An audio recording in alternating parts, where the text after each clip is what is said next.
Good morning, Suzanne Joy. Good morning, Deborah Leanne. It is hard to believe it is the end of April and the wild and woolly beginning of the zodiac wheel has rolled, and we're all still here to witness it. I really would like to drop into the pulse a bit, Gene Key 27, but other than that, I think I want to practice being this unified field thing that I've been playing with. Of how do we drop into the space where we can feel the other feeling, like I want to be able to feel you feeling me, like we're in that where we feel the interconnectedness of all of us.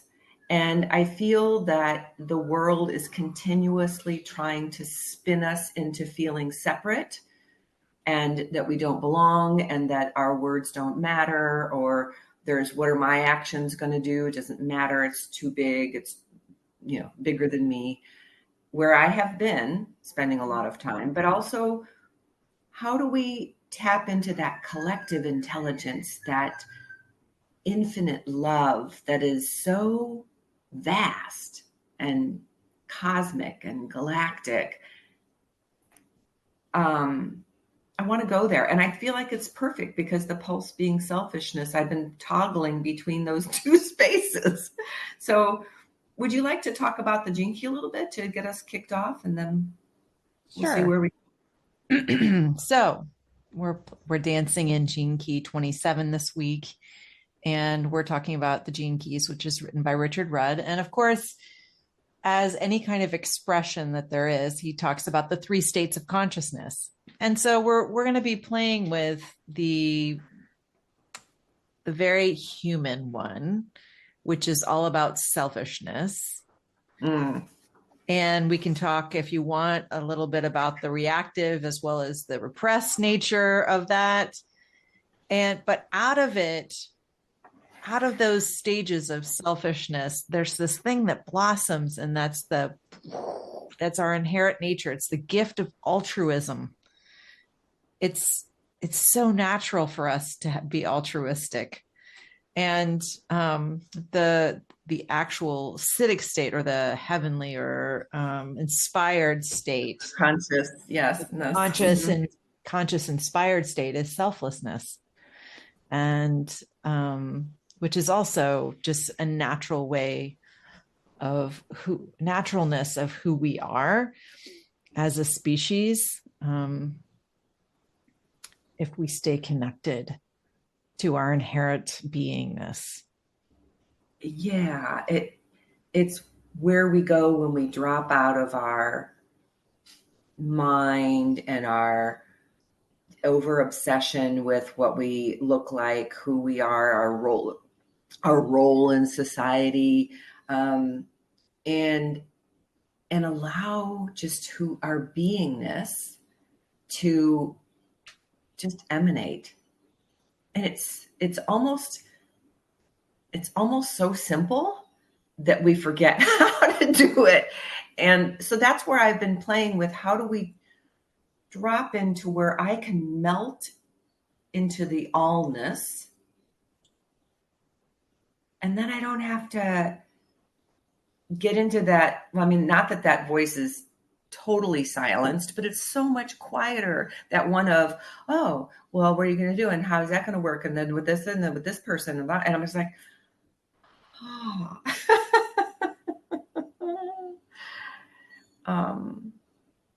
So yeah, I do want to know about the reactive and the repressive versions. I think of, when we talk about selfishness, that it's the small s self, right, that is running the show. And we know that our big S self is who we really are. It's our truth. It's our being. But man, that ego self can be loud and bossy and just take over Well, mine does. I'll speak for myself. So, Well, in selfishness, excuse me, the repressed nature is, believe it or not, self-sacrifice. I kind of feel like it feels martyrish, right? So like you're yeah. constantly giving to the point where you're not filling your own cup, and you view yourself as, well, I'm a giver. I'm a giver. I will give unconditionally, yet at the detriment of yourself. So And that's we all know people or recognize that in ourselves, because that yeah, is a really common, especially for women, yeah, especially for those that are in a caregiving space. yeah. I think of a lot of our healthcare workers that, are so devoted to their patients that their self-care, what self-care? Right. you know, And then you have the opposite, or the reactive nature, which is completely self-centered. Like they okay. they're all in it for, you know, themselves. Yeah. And we So, all know what that looks like too. right. So then, but out of that is that altruism. I can't get over it because I feel it. I'm, especially as a young one, and I think back to like my childhood and my 5-year-old, 6-year-old self. She was very altruistic. She just believed in the good nature of people. She didn't she wasn't concerned about, I don't know. She didn't have too many concerns. She just kind of was there. I can see her in my mind's eye, right? Of just like, hey, what's going on So today? what would be an example of altruism for you when you were 5 or 6? I mean, what would be like something that you would just naturally do? I'm just curious. Okay. So I can picture something that I did do. So I remember being by a stream, and I saw this goldfish. Somebody, I guess, I don't know. They let it free or whatever. And so what's the first thing I do is I go down there, and then I, went home and got something, and I prayed for the fish, and I wanted it to come back to life. And, um, because you feel empathy and you're feeling connected to life, right? Yes. So you're connected to, whether it's a tree or a plant or an animal or even other people, you care about them. There's a higher connection there. Yeah. It's so and it is our natural Mm-hmm. way of being as children. I think of I don't know, some story of a mission in Africa or something when I was a kid, and I always wanted to give them all my extra pennies. I wanted to send all my pennies to those children. And because I had pennies and they didn't, and I was like, I'll give you my pennies, I'll share. I just felt very not responsible, but that it was just my nature to share what I had. And I don't remember being selfish as a kid at all. Like, oh, you can't, oh, I only have 2 cookies and you can't have one. I don't remember, like, that doesn't ring true to me at all. And I know as I got older, it was more like, okay, this is mine and I don't want you, and I was having this conversation with my daughter. We were driving around Sydney the other day, and I said, we were talking about politics, and she says, yeah, I just think we're more socialist here. And I said, that's so funny, because somebody said, aren't the Aussies socialist? And I said, I don't know if I would use that term, maybe because we have a lot of negativity around it here, but I said I used the term egalitarian, because it does feel like there's more, the middle class is thriving here. There's very few, you don't see people begging on the streets or homeless. It's just not, it's Yeah. not what we have here. So we don't have like those mega rich and super poor, and whereas here it's like, yeah, People live in houses and they may rent, they may own, but it's very shared. And the gardens, everybody does their gardens so that everybody can enjoy their gardens. And I love that it's not, this is mine, this is my territory, and this is Right. my fence line. It's so lovely to breathe this in after living at home where everything was very delineated, and the red and the blue live here and it's a line here. And so anyway, it's a breath of fresh air to see how you just naturally take care of everybody here. And nobody has any qualms about that. Mm-hmm. So Well, anyway. And this is in the channel of nurturing. So that makes perfect sense. Oh my gosh. Thank you for bringing that forward. I don't know enough about, I know you do. You studied that a lot more than I, and I appreciate you bringing that because that's what it feels like. One of the lines that stuck with me as I listened to the audio transmission, thank you, Richard, was around, we arrive with nothing and we leave with nothing, but we live for everything. And it just makes me cry. It's so, I mean, when I say those words to myself, it's like, of course. And so in this moment, how am I going to live for everything? You Yeah, know? a lot of people don't like that risk. Like it's just so massive that they don't take steps or they don't acknowledge that there's so much available to them because we like limit ourselves to the possibilities. Yes. And this is He talks also, about infinite possibility here too. yeah, I love that. Go and this ahead. and this key is also in the ring of life and death. So you can imagine this is about nourishment, it's about nurturing, it's about really living fully, selflessly. Because if you've ever recognized that when you give from an open heart and without any expectation of anything in return, it's like your vitality goes on high alert. Like it Yeah. blossoms. Yeah. And when you They cut even say that for cancer, right, people suffering in cancer support groups, they say, what can you do to go volunteer? Go get your mind off of this right, and go in service of another.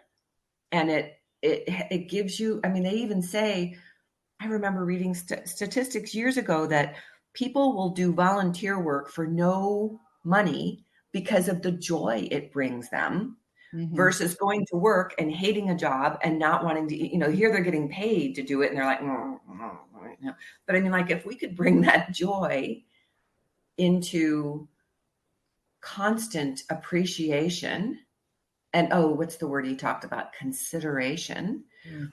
And it's this thing that I do now when I eat, I thank the water and I'm like, I'm going to do something good for you today. I'm going to use less, or whatever.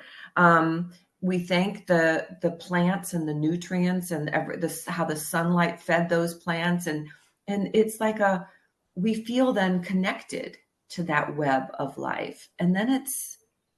Um, and then it feels really easy to be in that space of I can receive and give, Right. that sacred, I call it sacred reciprocity. And it's the breathing in the air. And then as we exhale, it all goes to those trees out there. Oh my God, this garden. I will record out in the garden next time, I promise. So how do we, what would be some ideas of ways to when we get into that place of, and it does feel like constriction, like, oh, I don't have enough. He called it living in a very tight box with a very tight mind, with a very tight body. When we're in that selfish place, there's no room for me to have enough for me so that I can give to you. It's the other way around, right? Right.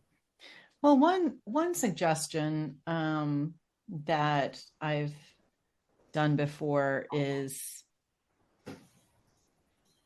either in gratitude or in love, think of someone else and write them a letter. Yeah. A letter of appreciation. And it shifts. I'm telling you, this feeling or this angst or this will shift it. And I did do a exercise where it was an exercise where you wrote a letter to yourself.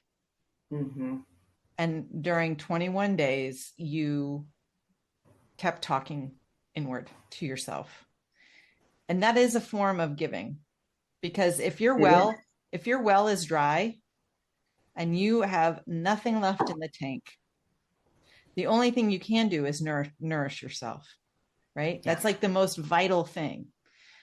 But if you're at a point where if you're not in a selfish point, but you are in that capability to give, you don't do a giving to get. There's no kind of transactional like that. No, and This that is totally coming, takes it. Yeah, that yeah. messes up the whole.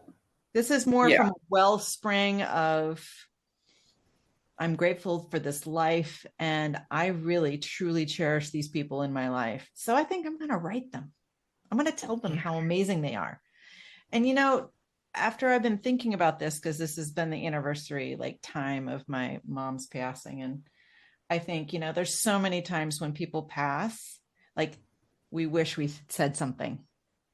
We had wished that we had spoken our words, or we wish we had shown them some love and appreciation. And I think, wow, if people knew how impactful they are in your life and how much that would light them up, that you actually took the time to share your love and appreciation of someone, of a friend or a mentor, or, that speaks volumes, and it lifts you from the inside. Your frequency shifts. Yeah. And if you don't have their address, to use the old-fashioned snail mail, which has so much impact now because it's so rare to get something besides, political ads or whatever in the mail. I don't even get bills in the mail anymore. Everything's electronic. But then a well thought out email, text.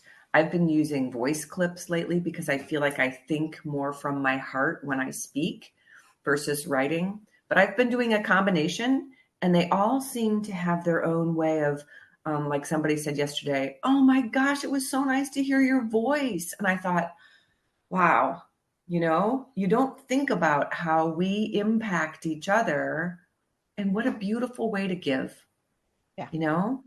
Um, and we just did that in the leadership group that we finished. We had everybody. I brought a big, huge stack of tons of cards. I have so many, and I said, if you feel like you want to write anybody a note here to each other, I suggest that you write something to everyone in the group that how they impacted you. But the other thing is, I'm going to ask before you leave that you have to do is, before we leave, write yourself a letter. It can be, to your future self. It can be from your future self, because then I will mail it randomly sometime in the next few months, and you won't know when it's coming. And they were like, that sounds so weird. And I said, yeah, but it'll be fun. I promise. So I said, I've been doing this for years, and I love when I get my little mail, my little love letter to me. So I'm so glad you brought that forward, because sometimes we think of giving as like, I have to give money, or I have to give, something more physical, like make a meal, which is also helpful. But you feel into your heart, like what's needed right now, and what capacity are you at in which to give? Again, don't go from the self-sacrificing to the point where you're not filling your cup, but also, something that's restorative for you. And if you have extra energy, sure, you could make the meal. But if it feels like you're doing it and it's just too much, you got like too many irons in the fire, then heck no. I mean, trust your body when it talks to you. Yeah. And I had that conversation with my daughter because I could see sometimes how she steps in and needs to take care of everything. And then and part of that is her love, and part of that is her control, and part of that is her needing to feel needed. And I mean, we all have all of that. But I recognize it when I see it in her. I'm like, oh crap, I think I taught her that. So, and she's starting to recognize it, because then when she gets that wave of exhaustion, she's like, oh, something's okay. out of balance. Yeah. But the interesting thing is, she doesn't, like, when I was 30, I didn't have that toolkit of self-care. Like, what do I need to do? She's got certain friends that she calls that help her remember. She's got certain practices that she does. And I'm like, oh, I didn't have all of that, which I'm glad. I keep thinking that's how evolution happens, right? Each generation has more and more of our consciousness built into them when they come into the world. And then they start from a higher or more expanded space. So any other final terms or words or sharings, or what I just want to encourage in terms of a practice, is to take some moments every day, whether you use the Triple Flame app by the Gene Keys and pause for a minute here and there, and you can set a timer on that, or just noticing every once in a while to look outside and connect with the all, whether it's nature or the sky or the sun or the moon, and drop in and feel the all, the galaxy of allness within. And then when you feel connected, that's when you just kind of go, okay, I'm going to share that. I'm going to emanate my essence out. And the more that we do that, we stay connected to our wellspring so that we have more to share. Yeah. Happy Earth Day. Oh my God, yes. And what a perfect day to have this conversation. And I just want to acknowledge that Pope Francis, in his legacy and in his name, continuing to love the earth as we love one another, is a very beautiful thing to do in our Christ consciousness. So peace, everyone. Yes.